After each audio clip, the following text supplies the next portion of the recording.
আসসালামু আলাইকুম সবাইকে পবিত্র মাহে রমজানের অনেক অনেক শুভেচ্ছা। তো রমজান উপলক্ষে কিছু টুকটাক গুজগাছ করেছিলাম, মানে খাবার দাবারের বিষয়ে আর কি। তো একটুখানি শেয়ার করছি। তো এখানে আমি নাগেটস বানাতে চেয়েছিলাম, পরবর্তীতে ভাবলাম যেটা আসলে কিনেই নিয়ে আসি। সসেজও নিয়ে এসেছি, যেটা দিয়ে হয়তো বা কিছু বানাবো পরে। আর এখানে বিটরুটকে কিন্তু আমি এখানে ব্লেন্ড করে ছোট ছোট কিউব করে নিয়েছি, এটা দিয়ে শরবত খাওয়া যাবে, এটা খুবই পুষ্টিকর, সবাই জানেন। তো এখানে কিন্তু আমি চিকেনকে মেরিনেট করে নিয়েছি, আর যত পিস রেখেছি আমার পরিবারের জন্য একবেলা ইফতার হয়ে যাবে। তো এখানে কিছু রোল বানিয়ে নিয়েছি, 2 রকমের রোল বানিয়েছি আমি এখানে। আর এই যে টমেটো পিউরি করে রেখেছি, যেহেতু টমেটোর দাম এখন একটু কম ছিল। আর আমি সসও কিন্তু বানিয়ে রেখেছি, যেটা আসলে আমি আগে শেয়ার করেছি।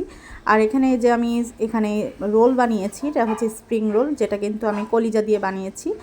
আর আরেকটা রোল বানিয়েছি, এটা হচ্ছে চিকেন দিয়ে বানানো হয়েছে। পেঁয়াজুর ডাল ছোলা এগুলো তো প্রসেস করে রেখেছি। আর হচ্ছে কিছু ফ্রোজেন আইটেম হয়তো বা বানাবো, যখন করব তখন অবশ্যই শেয়ার করব।